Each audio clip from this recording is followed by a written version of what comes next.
Os caras estão vindo aí para limar Maduro. Eles vão levar Maduro vivo ou morto. Vão levar. Vão entrar em Cuba e vão resolver a questão. Muito fácil, no estalar de dedos. E se essa turma estiver pensando que tem China, que tem Rússia, que tem Irã, que tem Coreia do Norte para ajudar, esqueçam. E os caras estão lá, enfiando o dedo no dente cariado, pisolado. Tem chance disso acabar bem?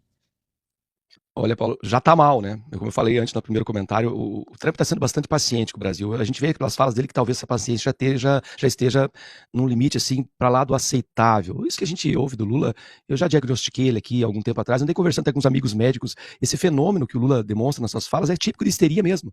Ele está desconectado da realidade. De fato, ele acredita no que ele está falando. Porque o histérico acredita na mentira, depois de muito tempo repetida, ele não enxerga mais a realidade como ela é. Ele vai sentindo a realidade. Ele de fato acha um grande herói, salvador, combatedor do mal americano, que é nada menos do que a contradição moral típica da esquerda. Especialmente o PT e seus asseclas, eles operam em dois modos, né? É o modo falar besteira e fazer besteira, e ainda na clave do dane-se, porque quem está envolvido nisso é o povo brasileiro.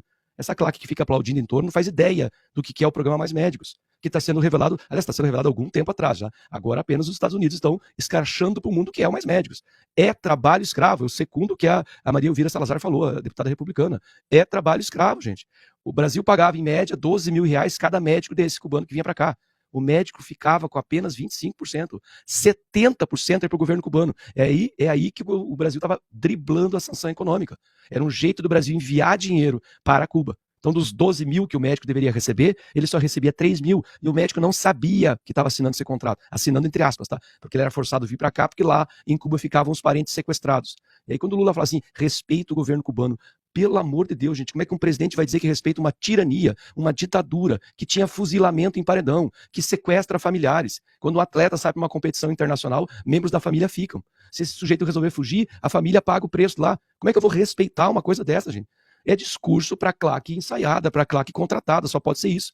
Porque não vai colar, como você bem disse. A gente está muito próximo de algo perigoso. Eu lembro que algumas semanas atrás, um deputado americano, agora me fugiu o nome, disse que não estava descartado nada com relação ao Brasil, nem mesmo intervenção militar. Porque a gente pode chegar num ponto, claro, aqui estou extrapolando, a gente pode chegar num ponto que nosso Biden Tupiniquim, o Lula, acabe tendo um comportamento que provoque essas forças militares. Porque vai acontecer, essas forças que estão chegando aqui no Mar do Caribe estão chegando para combater o narcotráfico. E há vários governos latino-americanos que financiam, que protegem e que foram chegados ao poder graças ao dinheiro do narcotráfico. E aqui não estou levantando nenhuma suspeita, mas é bem provável que haja muita política nacional envolvida com o narcotráfico. Porque eu vou lembrar, quando foi inquirido ao Brasil se o Brasil declararia os grupos de crime organizado do Brasil como terroristas, o Brasil se negou. Ué, por que se negar a um maior policiamento, um maior ataque ao crime organizado? Só se você tiver algum tipo de relação com ele. Então você bem falou aí, Paulo, que as coisas estão começando a caminhar numa direção que nenhum de nós quer. Eu sei que muitos começam a pensar assim, mas que venha de uma vez e que tirem esse governo à força. A gente não quer isso, porque isso é terrível para reconstruir uma nação. Toda nação que passou, a América Latina é cheia disso, né? Passou por esses processos militarizados, é a pior situação possível. Como nós vamos pacificar uma nação sem anistia? Como vamos pacificar uma nação com o Supremo agindo como está agindo, com um partido político, com interesse ideológico? Como vamos pacificar uma nação com um presidente que tem essas falas estapafúrdias, que transforma o brasileiro numa espécie de vítima da sua vaidade, do seu orgulho? Nós precisamos recentrar, é preciso, de novo, é preciso que a Câmara haja com hombridade, que o Senado haja com hombridade, porque senão não vai nos restar saída nenhuma.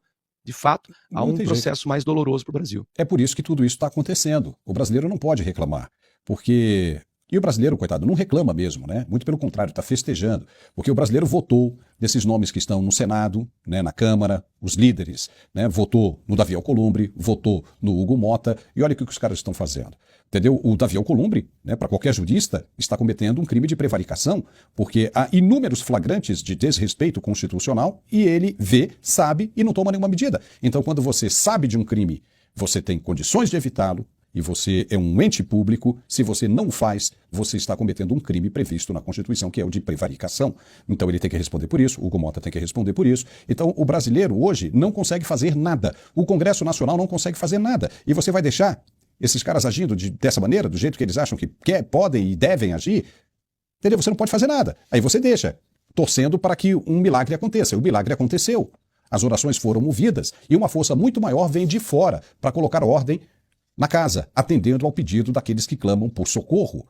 Se você não tem como resolver isso internamente, você tem que pedir ajuda. E essa ajuda chega, como está chegando agora. E o discurso desses caras que nós estamos vendo agora no Brasil, dessas autoridades brasileiras, se assemelha muito ao discurso dessas outras autoridades que estão sendo sancionadas agora e que estão sofrendo agora. Por exemplo, Maduro falou, venga, venga, dizendo que estava ali esperando, provocando. Os caras estão vindo. E agora, papai, o que você vai fazer, bad boy?